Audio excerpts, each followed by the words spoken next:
Chapter 3 of 19 Science Fiction Short Stories by Jim Harmon. The Place Where Chicago Was. It was late December of 1983.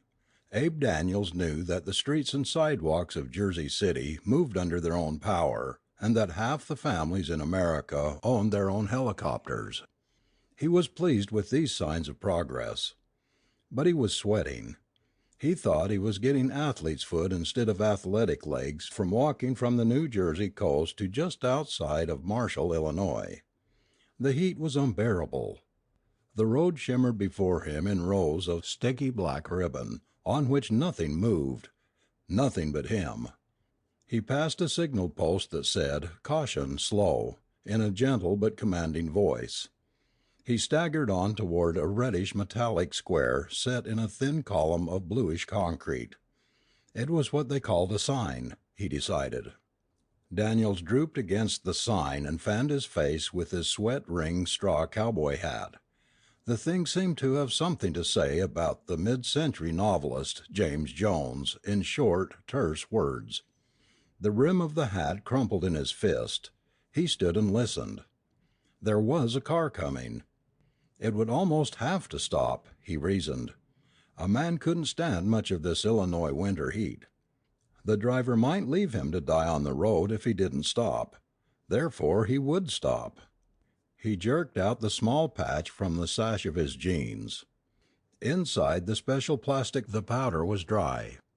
He rubbed some between his hands briskly to build up the static electricity, and massaged it into his hair. The metal of the Jones plaque was fairly shiny. Under the beating noon sun it cast a pale reflection back at Daniels. His hair looked a reasonably uniform white now. He started to draw the string on the pouch, then dipped his hand in and scooped his palm up to his mouth. He chewed on the stuff while he was securing the nearly flat bag in his sash. He swallowed the dough. The powder had been flour. Daniels took the hat from beneath his arm, set it to his head, and at last faced the direction of the engine whine. The roof, hood, and wheels moved over the curve of the horizon, and Daniels saw that the car was a brandless classic, which probably still had some of the original, indestructible Model A left in it. He pondered a moment on whether to thumb or not to thumb. He thumbed. The rod squealed to a stop exactly even with him. A door unfolded and a voice like a stop signal said flatly, "Get in." Daniels got in. The driver was a teenager in a loose scarlet tunic and a spangled WPA cap. The youth wouldn't have been bad looking except for a sullen expression and a rather girlish turn of cheek, completely devoid of beard line. Daniels wrote him off as a prospective member of the wolf pack in a year or two. But not just yet, he fervently hoped. "Going far? I'm not," said the driver. Daniels adjusted the knees of his trousers. "I'm going to near where Chicago used to be." "Huh?" Daniels had forgotten the youth of his companion. "I mean I'm going to where you can't go any further." The driver nodded smugly, relieved that the threat to the vastness of his knowledge had been dismissed. "I get you, Pop. I guess I can take you close to where you're headed." They rode on in silence, both relieved that they didn't have to try to span the void between age and position with words. "You aren't anywhere near starvation, are you?" the driver said suddenly, uneasy. "No," Daniels said. "Anyway, I've got money." "Woodrow Wilson. I'll pull in at the next joint." The next joint was carved out of the flat cross-section of hill that looked unmistakably like a strip ridge of a Colorado copper mine, but wasn't, even barring the fact that this was Illinois. The rectangle of visible diner was color-fused aluminum between No. 2 and Korea. Daniels was glad to get into the shockingly cold air conditioning. It was constant, if unhealthy. The chugging unit in the car failed a heartbeat every now and then for a sickening wave of heat. The two of them pulled up wire chairs to a linoleum-topped table in a mirrored corner. A faint purple hectographed menu was stuck between appropriately colored plastic squeeze bottles labeled mustard and blood. Daniels knew what the menu would say, but he unfolded it and checked. Steaks. Plankton, 90 cents. Juicy, rich red tantalizing hamburger, 17 cents. Accessories. Mashed potatoes, 40 cents. Delectable oysters all you can eat, 9 cents. Peas, 35 cents. Rich, fragrant cheese, large slice, 2 cents. Drinks. Coke, 50 cents. Milk, the forbidden wine of nature, 1 cent. Coffee without, 50 cents. Coffee with, 2 cents. A fat girl in white came to the table. Daniels tossed the menu on the table. "I'll take the meat dinner," he said. The teenager stared hard at the tabletop. "So will I." "Good citizens," the waitress said, but the revulsion crept into her voice over the professional hardness. Daniels looked carefully at his companion. "You aren't used to ordering meat." "Pop," the youth began. Daniels waited to be told that being short of cash was none of his business. "Pop, on my leg. Kill it, kill it." Daniels leaned over the table, startled and curious. A cockroach was feeling its way along a thin meridian of vari-colored jeans. Daniels pinched it up without injuring it and deposited it on the floor. It scurried away. "Your kind make me sick," the driver said in lieu of thanks. "You act like a fanatic, but you're a meat eater. How do you blesh that?" Daniels shrugged. He did not have to explain anything to this kid. He couldn't be stranded. The kid was under the same encephalographic inversion as the rest of the world. No human being could directly or indirectly commit murder, as long as the broadcasting stations every nation on Earth maintained in self-defense continued to function. These mechanical brain waves coded every mind with enforced pacifism. They could have just easily broadcast currents that would have made minds swell with love or happiness. But world leaders had universally agreed that these conditions were too narcotic for the common people to endure. Pacifism was vital to the survival of the planet. War could not go on killing, but governments still had to go on winning wars. War became a game. The International War Games were held every 2 years. With pseudo-H bombs and mock germ warfare, countries still effectively eliminated cities and individuals. A destroyed city was off limits for 20 years. Nothing could go in or out for that period. Most cities had provided huge food deposits for emergencies. Before the famine. Some minds were more finely attuned to the encephalographic inversion than others. People so in tune with the wavelength of pacifism could not only not kill another human being, they could not even kill an animal. Vegetarianism was thrust upon a world not equipped for it. Some, like Daniels, who could not kill, still found themselves able to eat what others had killed. Others who could not kill or eat any once living thing, even plants, rapidly starved to death. They were quickly forgotten. Almost as forgotten as the Jonas. The war dead. Any soldier or civilian killed outside of a major disaster area, where he would be subject to the 20 years, became a man without a country or a world. They were tagged with green hair by molecular exchange and sent on their way to starve, band together, reach a disaster area, where they would be accepted for the duration of the disaster, or starve. Anyone who in any way communicated with Jonah or even recognized the existence of one automatically became a Jonah himself. It was harsh, and if it wasn't better than war, it was quieter. And more permanent. The counterman with a greasy apron and hairy forearms served the plates. The meat had been lightly glazed to bring out the aroma and flavor, but the blood was still a pink sheen on the ground meat. There were generous side dishes of cheese and milk. Even animal byproducts were passed up by the majority of vegetarians. Eggs had been the first to be dropped. After all, every egg was a potential life. Milk and associated products came to be spurned through sheer revulsion by association. Besides, milk was intended only to feed the animal's own offspring, wasn't it? Daniels squirted blood generously from its squeeze bottle. Even vegetarians used a lot of it. It gave their plankton the gory look the human animal craved. Of course, it was not really blood, only a kind of tomato paste. When Daniels had been a boy, people called it ketchup. He tried to dig into his steak with vengeance, but it tasted of ashes. Meat was his favorite food. He was in no way a vegetarian. But the thought of the famine haunted him. Vegetable food was high in price and ration points. Most people were living on the 2,500 calories a day. It wasn't quite starvation, and it wasn't quite a full stomach. It was hard on anybody who did more than an average amount of work.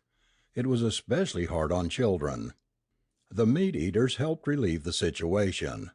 Some, with only the minimum of influence from the broadcasters, ate nothing but meat. They were naturally aggressive morons who were doing no one favors, potential members of a wolf pack. Daniels knew how to end the famine. The mob that was the men he had commanded had hunted him in the hills below Buffalo, and he had been hungry, with no time to eat, or rest, or sleep. Only enough time to think. He couldn't stop thinking. Panting over a smothered spark of campfire, smoldering moss and leaves, he thought. Drinking sparkling but polluted water from a twisting mountain stream, and trying unsuccessfully to trap silver shavings of fish with his naked hands, he thought.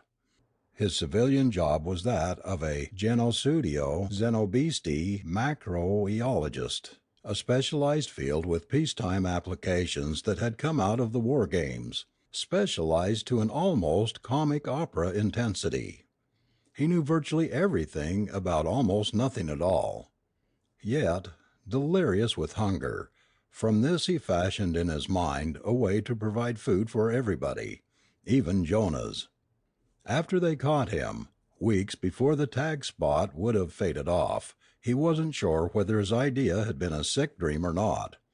But he intended to find out. He wouldn't let any other mob stop him from that. Daniels had decided he was against mobs, whether their violence and stupidity was social or antisocial.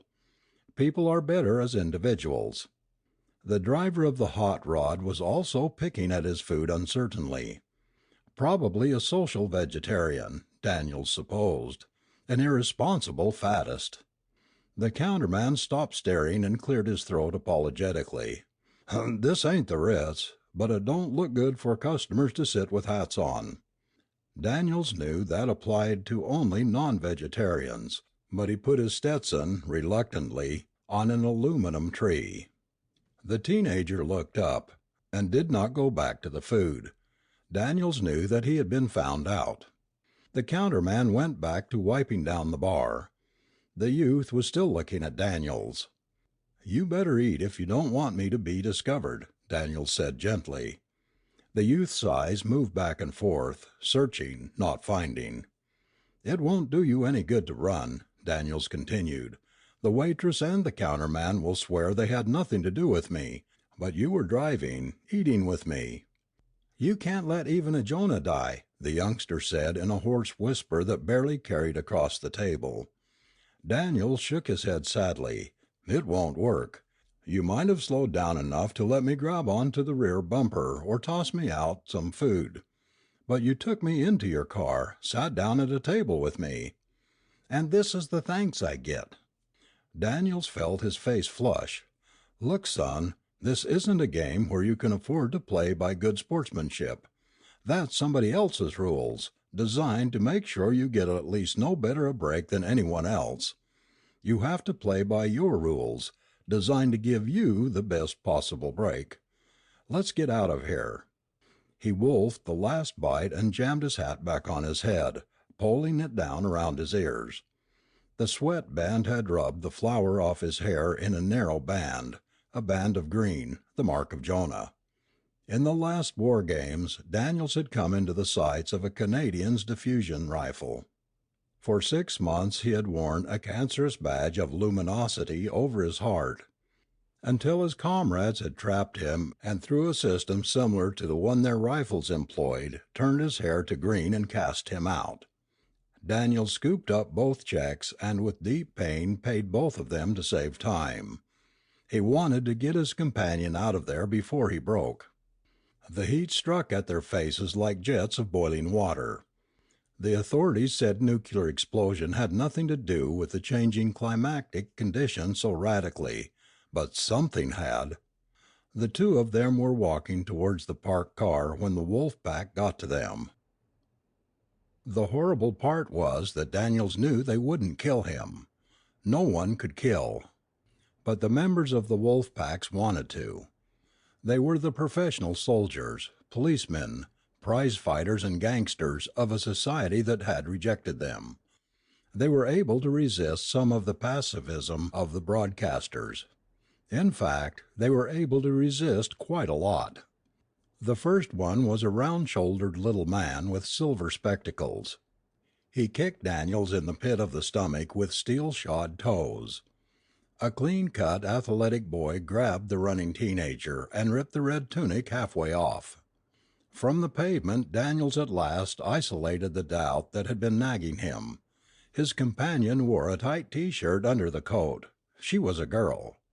Daniels saw a heavy shoe aimed at his face, but it went far afield. Running feet went past him completely. He was left alone, unharmed, with only the breath knocked out of him momentarily. They were closing in on the girl who had picked him up. This pack was all men, although there were female and co-ed groups just as vicious. Beating up a girl, Daniels knew, would give an added sexual kick to their usual masocho sadism. They were a pack, a mob. They were like the soldiers who had hunted him down and had him permanently tagged a Jonah. His men had been looked upon favorably by his society, while the wolf pack was so ill-favored it was completely ignored in absolute contempt. But they were the same in the essentials, a mob. And once again Daniels, who was incapable of harming the smallest living creature, wanted to kill men, but he couldn't. All his life he had experienced this mad fury of desire, and it shamed him. He wanted to destroy men of stupidity, greed, and brutality on sight. Any other kind of conflict with them was weak compromise. At times he wondered if this atavistic if pro-survival trait had not shamed him so much that he overcompensated for it by violently refusing to take any kind of life. Like all men of his time, he asked himself, how much of my mind is the broadcaster's and how much me? If he couldn't destroy, he could defend. With the idea still only half formed, he lurched to his feet and stumbled into the side of the hot rod. He fumbled open the heated metal door and slid under the wheel. He thumbed the drive on savagely and roared down on the mob. Rubber screamed, whined, and smelled as he applied the brakes just soon enough for the men to jump out of the way, away from the girl. He folded back the door he hadn't latched, leaned down, grabbed the teenager by the leg, and dragged her bruised form bumping up into the car. The little man with silver glasses tried to reach into the car. Daniel swung the door back into his face. The glasses didn't break, but everything else did. With one foot under the girl and the other on her, Daniels tagged the illegal acceleration wire most cars had rigged under the dashboard and raced away into the brassy sunshine. She was slouched against his shoulder when the stars blazed out in the moonless night. Tires hummed beneath them and their headlights ate up the white-striped typewriter ribbon before them. The girl opened her eyes, hesitated as they focused on the weave pattern of denim in his shirt, and said, "Where are they?" "Back there someplace," Daniel told her. "They followed in their cars, a couple on motorcycles, but they must have been scared of traffic cops on the main highway. They dropped out." She sat up and ran her fingers through her cropped mouse-colored hair. Her quick glance at him was questioning, but she answered her own question and reluctantly absorbed the truth of it. She knew he knew. The girl huddled in the tatters of her bright tunic. "Just what do you expect to get out of helping me?" she asked. Daniels kept his eye on the road. A free trip to Chicago. "You'll get us both arrested," she shrilled. "Nobody can get past those roadblocks." He nodded to himself, not caring if she saw the gesture in the uncertain light from the auto gauges. "All right," she admitted. "I know what Chicago is. That's no crime." "You ought to," Daniels said. "You're from there." She was tired. It was a moment before she could continue fighting. "That's foolish." He hadn't been sure. If she hadn't hesitated he might have given up the notion. "That get-up was what was foolish," Daniels snorted. "Anybody would know you're trying to hide something as soon as they found out the masquerade." "You wouldn't have found out," she said, "if one of that pack hadn't torn my jacket off." "I really don't know. It might be animal magnetism, if there is such a thing, but I can't be around a woman for long, without knowing it. I repeat, why?" I didn't know what they would do to a girl outside." "For peace sake, why did you have to come out at all?" The girl was silent for a mile. "Most Chicagoans think the rest of the world has reverted to barbarism," she told him. "A common complaint of city dwellers," he observed. "Don't joke," she demanded. "Our food is running out. We have enough to last 5 more years if the present birth rate cycle maintains itself."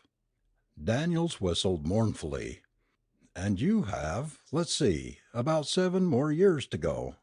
She nodded. "I came out to see what chance there was of ending this senseless blockade." "None at all," he snapped. "No one is going to risk breaking the rules of the war games just to save a few million lives." "But they will have to. The broadcasters will make them." "You would be surprised at how much doublethink people can practice about not killing," he assured her from bitter, personal experience. "They don't know for certain that you will be starving in there, so they will be free to keep you inside." The girl straightened her shoulders, emphasizing the femininity of her slender form. "We'll tell them," she said. "I'll tell them." Daniels almost smiled, but not quite. His hands tightened on the steering wheel, and he kept his eyes to the moving circle of light against the night. "You open your mouth about Chicago to the authorities or anyone else and they will slap you under sedation and keep you there until you die of old age. They used to drop escapees back into the cities by parachute. But too many of them were inadvertently killed. They are more subtle these days, by the way," he said very casually. "How did you escape?" She told him where to go in a primitive, timeless fashion. "No," Daniels said, "I'm going to Chicago." "Not with me," the girl assured him quietly. "We have enough to feed without bringing in another Jonah. Besides, you might be an FBI man or something, trying to find out our escape route." "I'd be a Mountie then. The FBI has deteriorated pretty badly. Spent itself on political security. The Royal Canadian Mounted Police lends us men and women during peacetime. Up until the war games, anyway, even though Britain would like to see us constantly disrupted. But," he said heavily, "I am not a government agent of any kind, just the Jonah I appear to be." She shivered. "I can't take the responsibility. I can't either expose our escape route or bring in another mouth to bring starvation a moment closer." "Look, what can I tell you?" he demanded in exasperation. Julie Amphrey." "Abe Daniels." "Look, Julie." "You were named after Lincoln?" she asked quietly. "A long time after." "Look, Julie, I want to get into Chicago because of the old Milne laboratories." He caught his breath for a long second. "They are still standing?" Julie nodded and looked ahead, through the insect-spotted windscreen. "Partial operation when I left." Daniels gave a low whistle. "Lord, after all these years!" "We manage." "Fine. Julie, I'm sure that if I can get back in the laboratory, I can find a way of ending this condemned famine, inside Chicago and outside." "That sounds a little like delusions of grandeur to me," the girl said uncertainly. "It was my field for 10 years, before the last war games. I had to think while my platoon was hunting me down, after I had been tagged out. I thought faster than I ever thought before." Julie studied his face for a long moment. "What was your idea?" "The encephalographic inversion patterns of the broadcasters," he said quickly, "can be applied to animals as well as human beings, on the right frequencies. Even microscopic animals. Bacteria. If you control the actions of bacteria, you control their reproduction. They could be made to multiply and assume different forms, the form of food, for example." Daniels took a deep breath and plunged into his idea as they drove on through the deepening night. He talked and explained to her, and in doing so he clarified points that he hadn't been sure of himself. He stopped at last because his throat was momentarily too dry to continue. "It's too big a responsibility for me," Julie said. Defeat stung him so badly he was afraid he had slumped physically. "But it won't be permanent defeat," he told himself. "I've come this far and I'll find some other way into Chicago." "I haven't the right to turn down something this big," Julie said. "I'll have to let you put it to the mayor and the city council." He relaxed a trifle, condemning himself for the weak luxury. He couldn't afford it yet. He ran his fingers through his flour-dusted green hair, and the electricity of the movement dragged off much of the whiteness. His skin, like that of most people, had been given a slight negative charge by molecularization to repel dirt and germs. The powder was anxious to remove itself, and dye or bleach refused to take it all. "We're nearing the rim of the first blockade zone," Daniel told the girl. "Where to?" "Circle around to first unrestricted beach of the lake shore." "And then?" "Underwater." Illegal traffic in and out of disaster areas was not completely unheard of. There was a small but steady flow both ways that the authorities could not or would not completely check. The patrols seemingly were as alert as humanly possible. Capture meant permanent oblivion for disaster residents under sedation, while outsiders got prescribed methods of morphin-vert-induced antipod depression of the brain, a rather sophisticated but effective form of torture. A few minutes under the drug frequently had an introspective duration of years. Therefore, under the typical sentence of 3 months, a felon lived several lifetimes in constant but varying stages of acute agony and post-hysteric terror. While a few personalities survived, many useful human machines were later salvaged by skillful lobotomies. Lake Michigan beaches were pretty good, Daniels observed, better than at Hawaii. This one had been cleaned up for a subdivision that had naturally never been completed. It had been christened Flagstaff Cove, although it was almost a mathematically straight half-mile of off-white sand. He had shifted to four-wheel drive at the girl's direction and bored through the sand to the southernmost corner of the beach, where it blurred into weeds, rocks, dirt, and incredible litter. He braked. The car settled noticeably. "There's a 2-man submarine out there in the water under the overhang," Julie said without prompting. "We got it from the Armed Forces Day display at Soldiers Field." "What I'd like to know is how you get the car in and out of it," Daniels said. Anger, disgust, and fatigue crossed the girl's face. It was, after all, a very young face, he thought. "We have outside contacts of sorts," she said. "Nobody trusts them very much." He nodded. There was a lot of money in the Federal Reserve vaults inside the city. The two of them got out of the car. Julie stripped off her jeans, revealing the bottom half of a swimsuit and nicely turned but pale legs.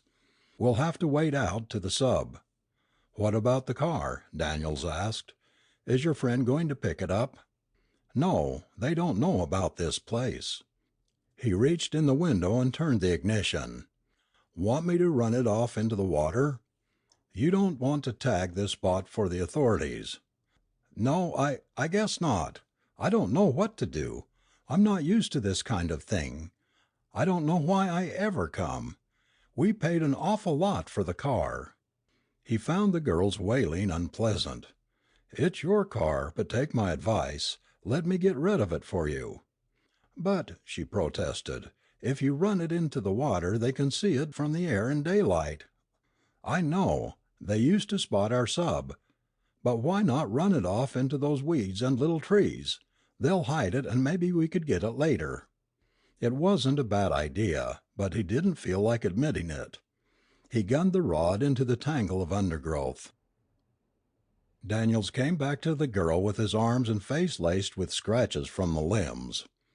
He tried to roll his trousers up at the cuff, but they wouldn't stay. So he would spend a soggy 10 minutes while they dried. He told the girl to go ahead, and he went after her, marking the spongy wet sand and slapping into the white scummed very blue water. The tiny submarine was just where Julie had said it would be. He waited impatiently as she worked the miniature airlock. They squeezed down into the metallic hollowness of the interior and Julie screwed the hatch shut, a mason lid inappropriately on a can of sardines. There were a lot of white-on-black dials that completely baffled Daniels. He had never been particularly mechanically minded. His field was closer to pure science than practical engineering. Because of this, rather than in spite of it, he had great respect for engineering. It bothered him being in such close quarters with a woman after the months of isolation as a Jonah, but he had enough of the conventions of society fused into him and enough other problems to attempt easing his discomfort. "It isn't much further," Julie at last assured him. He was becoming bored to the point of hysteria. For the past several months he hadn't had much diversion, but he had not been confined to what was essentially an oil drum wired for light and sound. One of the lights changed size and pattern. He found himself tensing. "That!" he pointed. "Sonadar!" Julie hissed. "Patrol boat above us! Don't make any noise!" Daniels pictured the heavy equipped police boat droning past above them and managed to keep quite silent. Something banged on the hull. It came from the outside and it rang against the port side, then the starboard. The rhythm was the same, unbroken. Daniels knew somehow the noise from both sides were made by the same agency, something with a 12-foot reach. Something that knew the Morse code. Da da da, dit dit dit, da da da. SOS. Help. "It's not the police," Julie said. "We've heard it before," she added. "They used to dump non-dangerous amounts of radioactives into the lake," as she decided the police boat had gone past and started up the engines again. Daniels never forgot that call for help, not as long as he lived. The electron microscope revealed no significant change in the pattern of the bacteria. Daniels decided to feed the white mice. He got out of his plastic chair and took a small cloth bag of corn from the warped, sticking drawer of the lab table. Rationing out a handful of the withered kernels, he went down the rows of cages. A few, with steel instead of aluminum wiring, were flecked with rust. The mice inside were all healthy. Daniels was not using them in experiments. He was incapable of taking their lives. But some experimenter after him might use them. In any case, he was also incapable of letting them starve to death. He had been out of jail less than 2 weeks. The city council had thrown him into the Cook County lockup until they decided what to do with him. He hadn't known what happened to the girl, Julie Ampry, for bringing him back with her. He was surprised to see Chicago functioning as well as it was after 13 years of isolation. But there were still a few cars and trucks running here and there, although most people walked or rode bicycles. But the atmosphere seemed heavy, and the buildings dirtier than ever. The city had an aura of oppression and decay, he thought of as belonging to 19th century London. Daniels had waited out New Year's and St. Valentine's Day in a cell between a convicted burglar and an endless parade of drunks. Finally, 2 weeks ago, the major himself came, apologizing profusely but without much feeling. Daniels was escorted to the old mill and laboratory buildings and told to go to work on his idea. He had, they said, 2 weeks to produce. and he was getting nowhere. His deadline was up, the deadline of the real world. But the one he had given himself was much, much more pressing. "You'll kill yourself if you don't get some sleep," the girl's voice said behind his back. Daniels closed the drawer on the nearly depleted sack of grain. It was the girl, Julie Ampry. He had been expecting her but not anticipating her. He didn't like her very much. The only reason he could conceive for her venture outside was a search for thrills. It might be understandable, if immature, in a man, but he found it unattractive in a woman. He had no illusions about masculine superiority, but women were socially, if not physically and emotionally, ill-equipped for simple adventuring. Julie was more attractive dressed in a woman's clothes, even if they were a dozen years out of style. Her hair had a tightened glint. She was perhaps really too slender for the green knit dress. "It's a big job," he said. "I'm beginning to think it's a lifetime job." He half turned and motioned awkwardly at the lab table and the naked piece of electronics. "That's the encephalographic projector I jury-rigged," he explained. "You can spare me the 50-cent tour," Julie said. He wondered how she had managed to get so irritating in such a short lifetime. "There's not much else to see," Daniels grunted. "I've got some reaction out of the bacteria, but I can't seem to control their reproduction or channel them into a food-producing cycle." Julie tossed her head. "Oh, I can tell you why you haven't done that," she said. He didn't like the way she said that. "Why?" "You don't want to control them," Julie said simply. "If you really control them, you'll cause some to be recessive.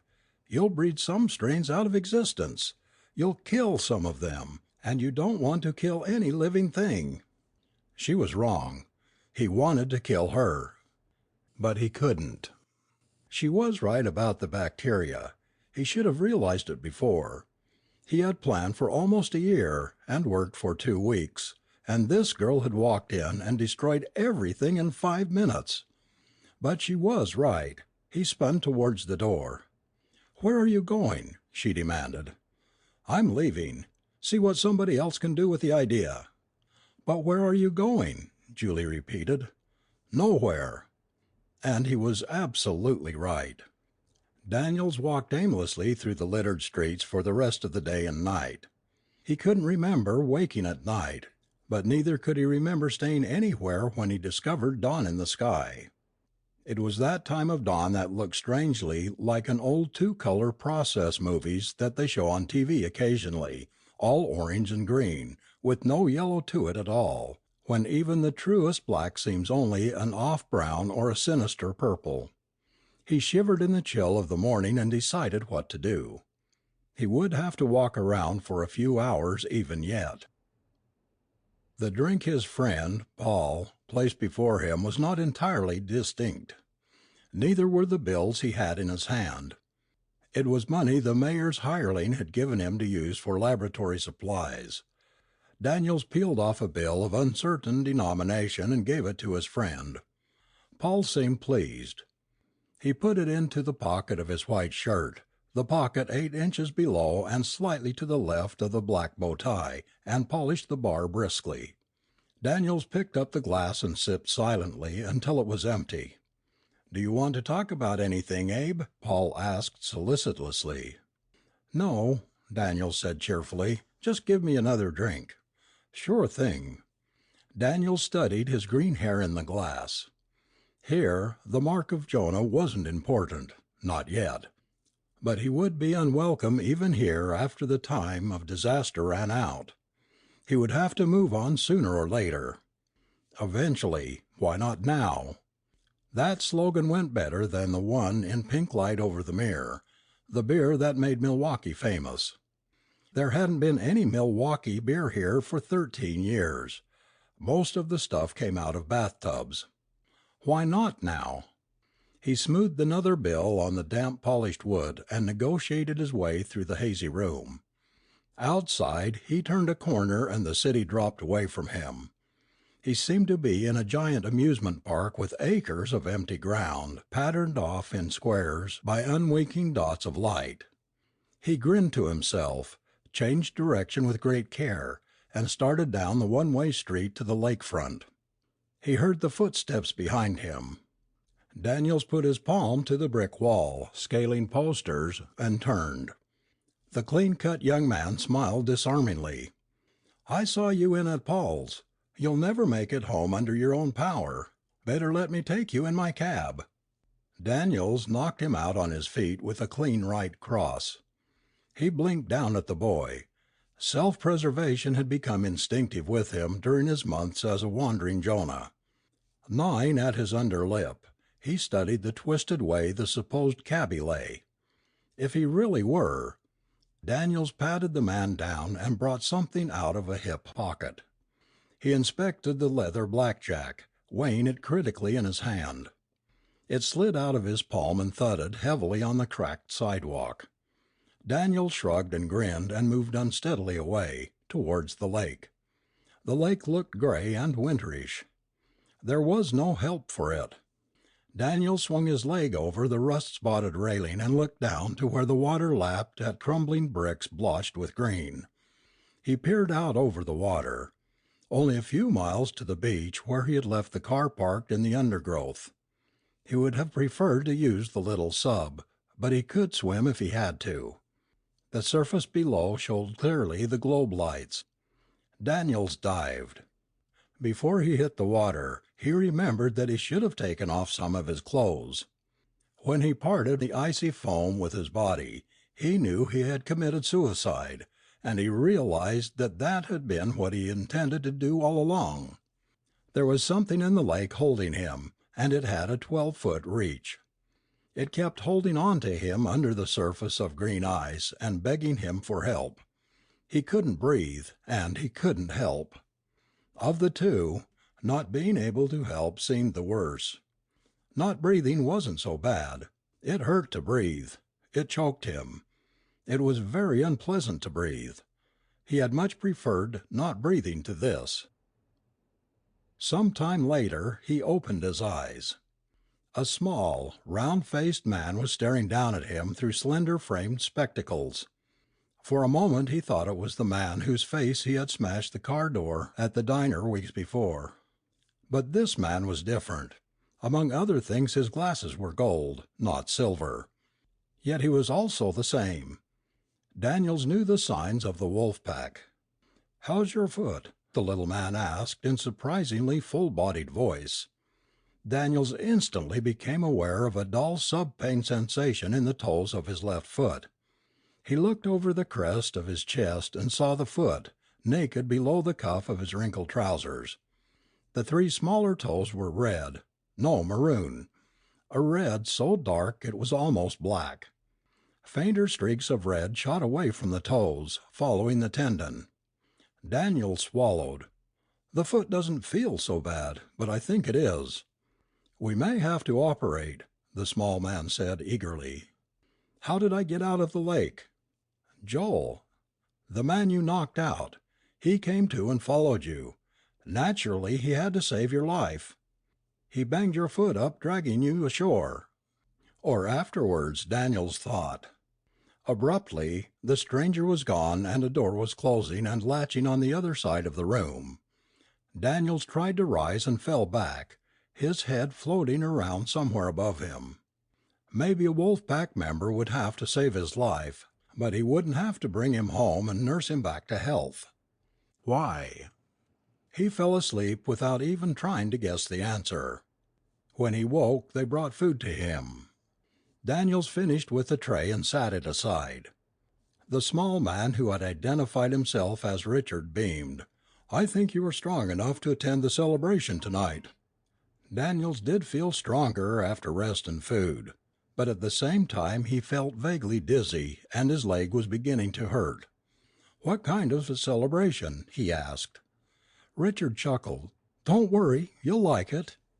Daniels had seen the same expression of the faces of hosts at stag dinners, but with a wolf pack it was hard to know what to expect. The place he was in did not seem to be a house after all. Daniels leaned on the shoulder of Richard, who helped him along solicitously. They entered a large chamber nearly 100 feet wide. There were people there. It wasn't crowded, but there were many people standing around the walls. A lot of them were holding 3-foot lengths of wood.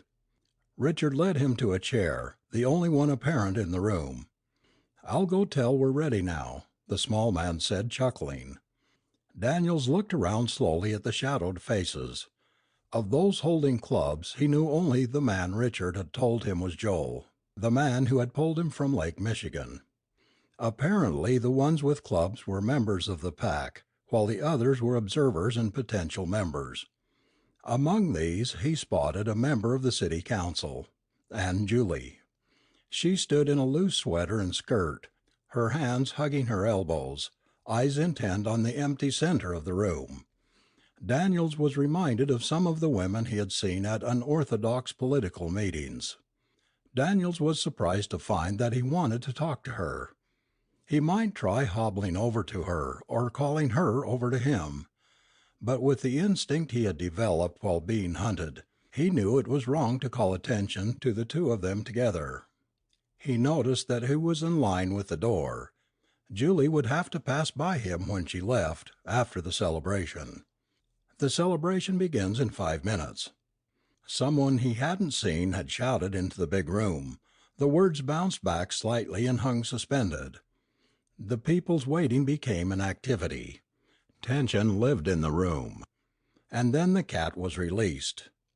The pack members moved apart from the rest and struck at the scrawny yellow beast. The cat didn't make it very far down the line. The men from the other end of the room moved up quickly to be in on the kill. The clubs rose and fell even after it was clear there was no reason for it.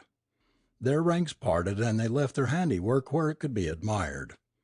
It must be hard to find animals in a closed city like this, Daniels thought.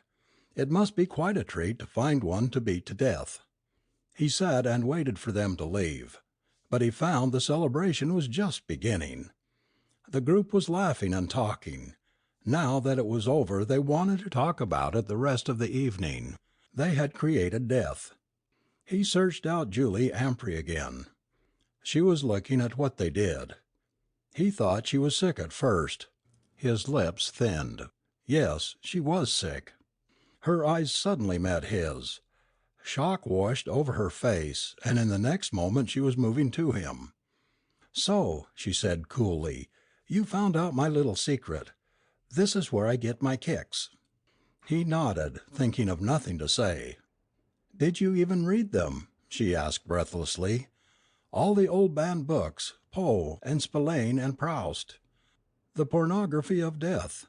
I grew up on them, so you see there's no harm in them. Look at me." "You want to kill?" Daniels asked her. She lit an expensive king-sized cigarette. "Yes," she exhaled. "I thought I might join a pack on the outside. But you'll remember I didn't quite make it. I couldn't even kill a cockroach. I want to, but the damned broadcasters keep interfering with me." Richard came back, smiling broadly. "Well, Abe, has Miss Ampry been telling you of our plans to ruin the planet?" Daniels was incredibly tired. He had been listening and arguing for hours. "You're a scientist," Joel persisted. "Help us." "There are different kinds of scientists," Daniels repeated. "I'm not a nuclear physicist." "Right there." Richard tapped the pink rubber of his pencil against the map of Cook County. "Right there. An armory no one else knows anything about. Enough H-bombs to wipe out human life on the planet, and rockets to send them in." "The councilman may be lying," Daniels said. "How do you think he should happen to find it and no one else?" "The information was in the city records," Richard said patiently, "but buried and coded so it would take 20 years to locate. Bureaucracy is an insidious evil, Abe." Daniels rubbed his face with his palms. "I'm not even sure if I understand what you mean to do." "You want to rocket the H-bombs out almost but not quite beyond Earth's gravitation and explode them so the fallout will be evenly distributed over the surface of the planet. You think it will cause no more than injury and destruction." "That's all," Joel said sharply. Richard gave an eager nod. They had had to convince themselves of that, he knew. But why do you want to do anything as desperate as that? Simple revenge. Richard's tone was even and cold. And to show them what we can do if they don't cut off the broadcasters. The small man's liquid brown eyes softened. You've got to understand that we really don't want to kill people. Our actions are merely necessary demonstrations against insane visionary politics. I only want the broadcasters shut off so I can do efficient police work, Joel, so that he can fight in the ring with the true will to win of a sportsman. The rest of us have equally good reasons. I think I understand, Daniels said. I'll do what I can to help you. Daniels was not surprised when Julie Ampry was in the raiding party. He was past the capacity for surprise. He was getting around on his own today, only because he was learning to stand the pain. It was worse, and he was weak and dizzy from a fever. They had all managed to produce bicycles. Richard had even managed to find one for him with a tiny engine powered by solar-charged batteries. Julie looked crisp and attractive in a sweater and jeans. Joel was strikingly handsome in the clear sun, and even Richard looked like a jolly fatherly type. As they wheeled down the street, Daniels was afraid only he with his wet, tossed green hair and drooping cheeks warped the holiday mood of those who in some other probability sequence were happy picnickers. When they reached the place, Richard giggled nervously.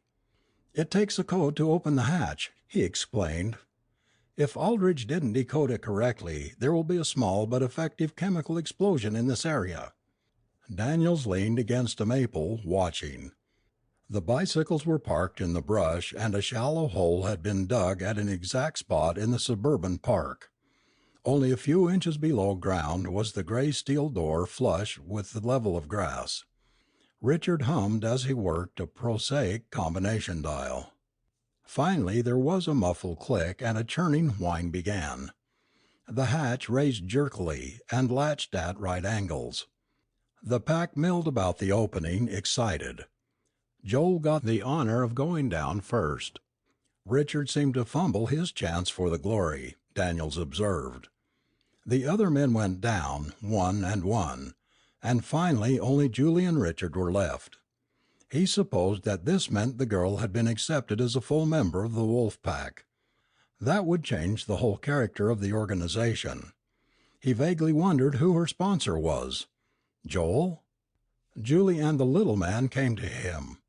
They started to help him down into the opening, and suddenly he was at the bottom of a ladder. Things were beginning to seem to him as if they were taking place underwater. They walked down a corridor of shadow, lit only by tarnished yellow from red sparks caught on the tips of silver wire inside water-clear bulbs recessed in the concrete ceiling. When they passed a certain point, sparks showered from slots in opposite walls. They burned out ineffectively before they reached the floor of cross-hatched metallic mats. "Power failing," Richard observed with a chuckle. "Congress should investigate the builders." There was a large, sliding door many feet thick, but so well balanced it slid open easily. And they were there. It was a big room full of many little rooms. Each little room had a door that a man could enter by stooping and a chair ledge inside for him to sit and read or adjust instruments. Outside of the rooms were finished off cleanly in shining metal, with large, rugged objects fitted to all sides. These were hydrogen bombs. The wolf pack ranged joyously throughout the maze. Daniels found one of several stacks of small instruments and sat down on it. The things looked like radios, but obviously weren't. Richard came to him, wringing his hands. "These bombs seem to be designed to be dropped from bombers. They are supposed to be rockets here, too. I hope the H-bombs will fit. They seem so bulky." "Perhaps the rockets have self-contained bomb units," Daniels suggested. "Perhaps. We're all going off and try to find the rockets. You'd be amazed at all the cut-offs down here. I'll leave Joel here to look after you." Daniels sat on the instruments. Joel stayed several hundred feet away, an uncertain shadow in the light, smoking a red dot of a cigarette. Somehow Daniels associated fire and munitions instead of atomics and felt uneasy. He discovered Julie Ampry at his side. She didn't say anything. She seemed to be sulking, like a spoiled brat, he thought. He fingered one of the portable instruments from an open crate beside him. "Wonder what these are," he said to break up the heavy silence. "Pseudo-H-bombs," the girl snapped. "Of course. Just as money had to be backed by gold or silver reserves, every pseudo-bomb or mock gas had to be backed by the real thing which, after its representative had been used, was dismantled, neutralized or retired. International inspection saw to that." "There's enough here to blow up the whole world, if they were real," Daniel said. The girl pointed out into the chamber. "Those are real." Each nation had many times over the nuclear armament necessary to destroy human life. There was enough for that right in this vault, both in reality and in the games. Daniel stopped drifting and took a course. He stopped observing and began to act. There was a mob in action. Even if they did somehow manage not to kill off the population with the fallout they were engineering, they would ruin farmland, create new recessive mutations. Famine would cease to be a psychological affliction for half the world and become a physiological reality instead, for all the world. He had failed in his plans to end the psychological famine because of his own attunement to the broadcasters. He wouldn't fail in stopping the new physiological famine. "Put that thing down," Joel said. "I don't trust you any further than I can spit. And that looks like a radio. You trying to warn the city council?" Daniels put down the instrument. One wouldn't do it, and he could tell from Joel's eyes that he would get a very bad experience out of disobeying him. "You were going to do something," Julie said. "What were you trying to do with that Sooty?" "How do you know so much about this stuff?" Daniels demanded. "My father told me all he found out from the records. He's Councilman Aldrich." He rested his eyes for a second. "But your name," he heard himself say. "My stepfather, I should have said. Mother married him when I was 2. What were you going to do?" "I," he said, "intended to end it all. All of this, all of it outside. End everything." The girl turned from him. "Then why don't you do it?" "You mean you don't want our friends to succeed in torturing a sick world?" "I don't like pain," she said. "There's something clean, positive, and challenging about killing. I'd like to kill. But pain seems so pointless. If you can stop them, go ahead. I'll help you." He was exhausted and in fever. "Joel won't let me." "Then kill him," she said. He knew it was all useless, tired, stale, unrewarding. It was done. He was nothing, and the girl was less. The pack would succeed, and a tortured world would die of a greater famine because he had failed all down the line. And he blamed himself for making a mistake that was actually unimportant. For a moment he had trusted the girl. "You can kill him." Julie turned back and faced him. "How much do you think those broadcasters can really control human beings? We aren't fighting wars because we don't want to. We've finally seen what war can do, and we're scared. We've retreated. The human race is hiding, just like you are now." Daniels laughed. She lunged forward, tense. For a moment he thought she had actually stamped her foot. "It's true, you fool! Doesn't the actions of these men prove it to you? They're going to risk destroying the planet. If pacifism really controlled them, do you think they could do that?" He mumbled something about Wolfpack members. "There's never been any law or moral credo that human beings couldn't break and justify within themselves some way," Julie intoned carefully. "People can do the same with induced precepts of the broadcasters.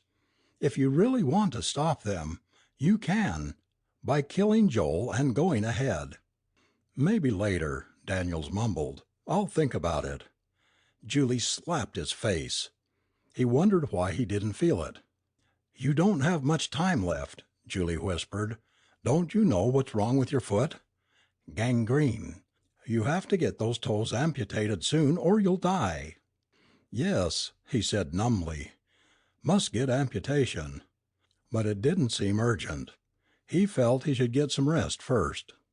"It's too bad you can't allow the operation," the girl said sweetly. "You can't allow lives to be destroyed just to save your own personality." "What lives?" he demanded. "All the cells and microorganisms in your toes," Julie told him. "You know they'll die if you are operated on. Are they any worse than the little bacteria you refuse to murder? I suppose it's just as well that you die. How can you stand it on your conscience to breathe all the time and burn up innocent germs in your foul breath?" Daniels understood. To live was to kill. Every instant he lived his old cells were dying and new ones being born. So Daniels, who thought he could not kill any living thing, finally accepted himself as a killer. It wasn't human life he was taking, but it was life. If he could be wrong about taking any life at all, and he had always believed himself unable to kill anything, he might be wrong about being able to kill men. In spite of everything he had been taught and what he believed about the influence of the broadcasters. He studied Joel in the gloom. The man represented everything he loathed: stupidity, brutality, the mob. "If I can kill anyone," he told himself, "it should be Joel." He could try. Yes, he could. And that was a victory in itself. He moved, and that was another triumph over the physical defeat that was already upon him. Joel looked up, narrow eyes widened, as Daniels came down on him.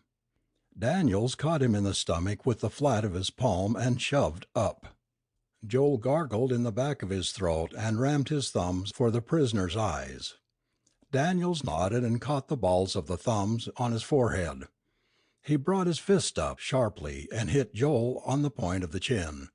His head snapped but righted itself slowly. He lashed into Daniels' body with both eager hands, and Daniels, weakened, went down before he had time to think about it. From the crazy angle of the floor he saw far above him Joel's lips curl back and closer.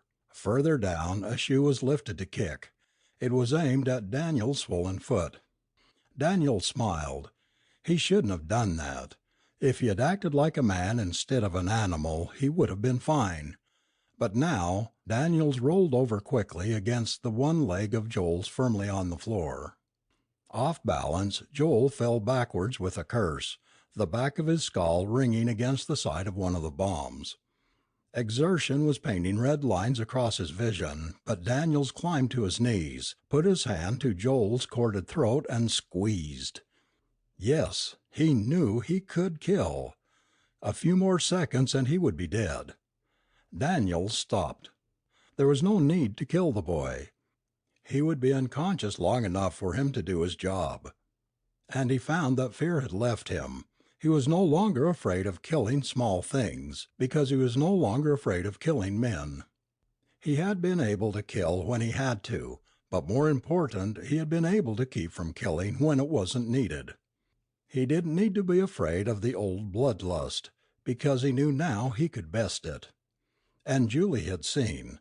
She had seen something she had never believed was possible. That a man could keep from being a savage without the restraints of the broadcasters or of society. He limped to the stacked sooties and sat down. "Now we can make it clean, Julie. We can end the whole mess. Ready?" "Yes," she told him. He picked up a sooty and threw the switch. The radio signal went out, and all over the world receivers noted a pseudo-explosion in the heart of a disaster area.